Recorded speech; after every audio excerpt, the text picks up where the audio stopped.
আম জনতার পার্টি নামেও একটা দল এসেছে এবং দুটো দলকে আমরা আসলে ক্লাসিফিকেশন করতে পারছিলাম না। এ ব্যাপারে কি কিছু বলবেন? আমরা সম্প্রতি যতটুকু জানি যে আরো একটি পার্টি যেটা ছিল সেটার নাম পরিবর্তন করা হয়েছে। প্রথম কার নামটা কে নিল?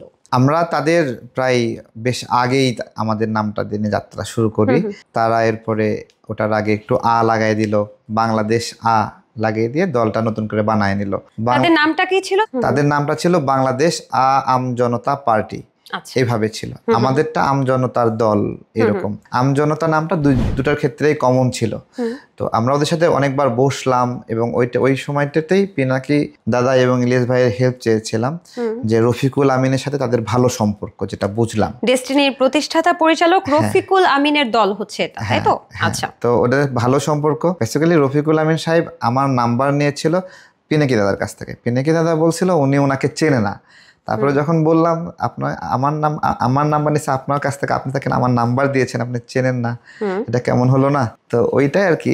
আমি ইলিয়াস ভাই পিনাকি দাদাকে বলেছিলাম যে আমাকে একটু হেল্প করেন, তাদেরকে বলেন এই নামটা যেন চেঞ্জ করে। কিন্তু তাদের সাথে অনেক পুরনো সম্পর্ক। তারা আমাকে বললো তোমাদের সমস্যা তোমরা দেখো, আমরা কেন বলবো। তো তখন আমার একটা আমি আবার ডেস্টিনির লোকদের সাথে কথা বললাম। তারা বলল তাদের ওই নামটা ওইভাবে তারাই সাজেস্ট করেছিল, এরকম একটা ইনফরমেশন আসে আমার কাছে।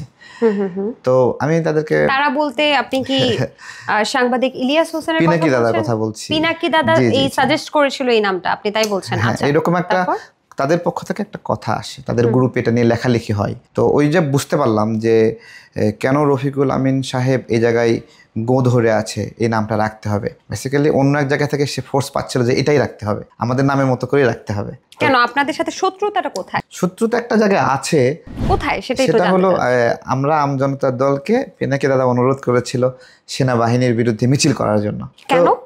মানে তারা, এইটা শুক্রবার ছিল, তো ওই দিন হামাসের পক্ষ থেকে অনুরোধ করা হলো সারা বিশ্বের জন্য বাদ-জুমা দোয়া করা হয়।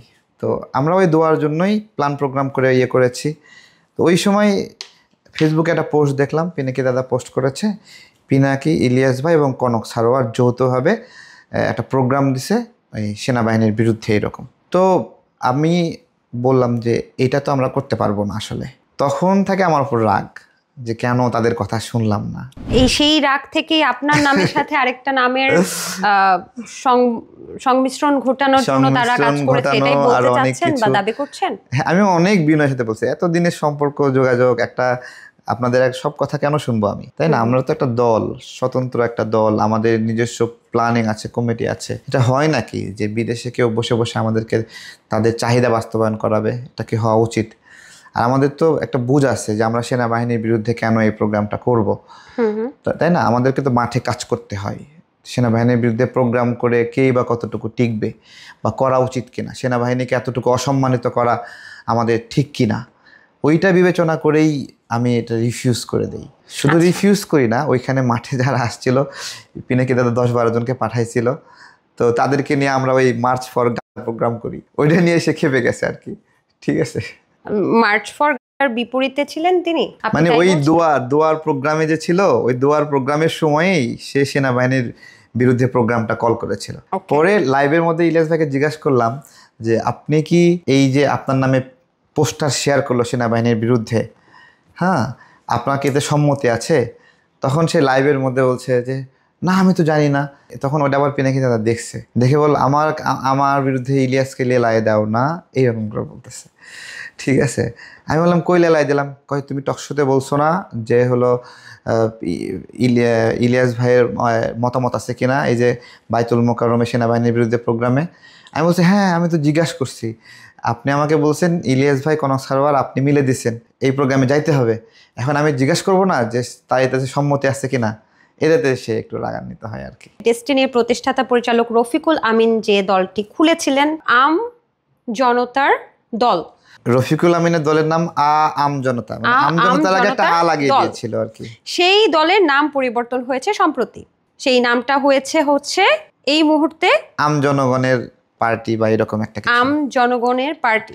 আচ্ছা, তাহলে এইটা কিভাবে হলো? মানে এখন তাহলে এটা নিয়ে আমি অনেকবার বসেছিলাম। আমি তার সাথে আপনার হলো আমাদের ওখানে অফিসের পাশে একটা আছে, রেস্টুরেন্ট আছে, ওখানে একবার বসলাম।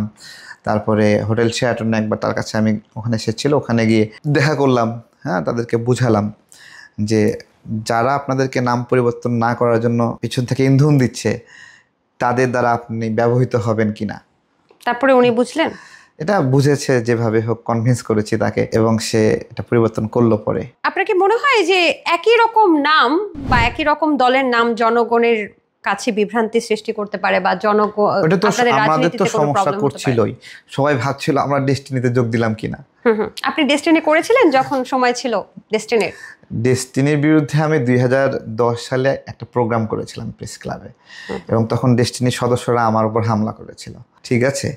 তো আমি ডেস্টিনির এই ব্যবসায়িক যে প্রক্রিয়া, এই প্রক্রিয়া শুরু থেকে বিরোধী ছিলাম। আমার কাছে একটা বিব্রতিকর ছিল যে আমি যেই সংগঠনের বিরুদ্ধে প্রোগ্রাম করে আমি হামলা শিকার হলাম 2010 সালে, আজকে 2025 সালে এসে সেই মানুষ আমাকে জিজ্ঞাসা করতেছে আমি ডেস্টিনিতে জয়েন করলাম কিনা। ওই যে ওই নামের কারণে সমস্যাটা হয়ে গেল।